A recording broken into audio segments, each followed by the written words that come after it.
अस्सलाम वालेकुम दोस्तों। मैं ये कहना चाहता हूँ कि कुछ आप लोग जैसे एक्सचेंज से जब भी पैसा भेजते हैं तो जैसे इंडिया में या बांग्लादेश में या कहीं भी आप अपने मुल्क में पैसा भेजते हैं, कुवैत का पैसा, कुवैती दिनार, ठीक है। तो यहाँ पे बहुत सारे एक्सचेंज हैं जो हाफ़ केडी लेते हैं, कुछ 1 दिनार लेते हैं, कुछ दिनार रुपया लेते हैं। अलग अलग जगह पे अलग अलग रेट रहता है, अलग अलग प्राइस रहता है। तो कुछ ऐसे एक्सचेंज है जो नए नए खुले हैं, लेकिन वो हाफ़ केडी में, रुबा दिनार में, 750 में आपका पैसा भेजते हैं। लेकिन उन नए नए में क्या होता है कि ये लोग कभी कभी आपके पैसे को फंसा देते हैं। 3-4 दिन, 5 दिन, 6 दिन भी लग जाता है, हफ्ता भर भी लग जाता है। किसी किसी का तो जाता भी नहीं है और वो लोग कहते हैं कि आप जो है अपने बैंक से पता कीजिए, ठीक है। अब ये जो नए नए एक्सचेंज खुले हैं इसमें ज़्यादातर मिस्री लोग बैठे रहते हैं, इसमें कुछ हिंदी लोग जाते हैं अपना पैसा भेजने, वो अपना इनवॉइस, पिछला इनवॉइस दे देते हैं, उसके ज़रिए वो भेज देते हैं। बाद में जब पैसा नहीं जाता है, नहीं पहुंच पाता है, तो फिर वो हिंदी लोग को इन लोग से बात करने में दिक्कत होती है। अब ये हिंदी में बात करेंगे, वो अरबी में बात करेंगे, दोनों में कम्युनिकेशन हो नहीं पाती है सही से, और इससे जो है जो लोग पैसा भेजते हैं फिर उनको जो है बहुत दिक्कत उठानी पड़ती है। कुछ लोग दूर दूर से आते हैं पैसा डालने के लिए, फिर उनको जो है 2 बार, 3 बार, 4 बार चक्कर मारना पड़ता है। तो जहाँ हाफ़ केडी के चक्कर में वो 3-4 दिनार जो है सिर्फ चक्कर मारने में खर्च कर देते हैं, और लास्ट में ऐसा होता है कि फिर वो पैसा आपको वापस कर देते हैं, आपका पैसा जो है पहुंचता नहीं।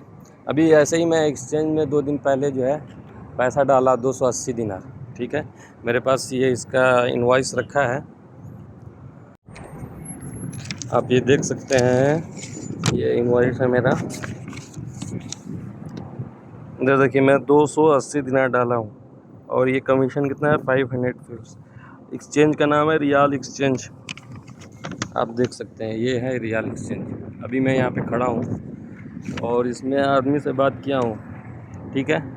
तो अभी वो मेरे को कह रहा है कल परसों नरसों ऐसे मेरे को ये बात कह रहा है। अभी तो मैं चाहूँ तो मैं इस बात कर सकता हूँ इस पर, लेकिन मैं अब उस झमेले में नहीं फंसना चाहता। 1-2 दिन वेट कर सकता हूँ, मुश्किल नहीं है।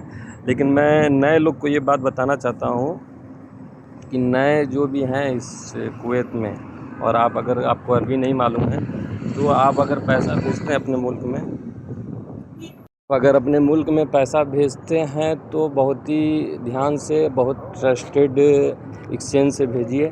जैसे अल-मुल्ला है, यूएई है, अल-मुज़ैनी है, समझे, और इधर कुवैत एशियन है, बीईसी है, जो मतलब अच्छे एक्सचेंज हों, जो अभी नए नए खुले हैं। आप उसमें हाफ़ केडी और रुबा के चक्कर में ना जाइए। 1 दिनार आपसे लेंगे, लेकिन आपका पैसा जो है आपके अकाउंट में 5 मिनट, 10 मिनट, आधा घंटा, 1 घंटा, 2 घंटा के अंदर आपका पैसा पहुंच जाता है।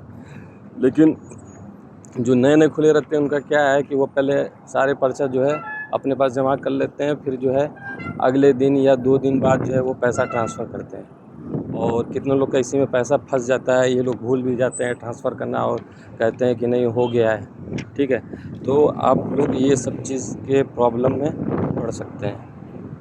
तो मैं आपसे यही कहना चाहूँगा कि अगर आप इंडिया में ये कुवैत से पैसा भेजते हैं तो बहुत ही एहतियात बरत के, जो ट्रस्टेड हो, जहाँ पे ज़्यादातर लोग पैसा भेज रहे हों, जो ये गारंटी ले कि हाँ आधा घंटा, 1 घंटा में वो आपका पैसा चला जाएगा, आप उन्हीं के यहाँ से आप अपना पैसा डालिए।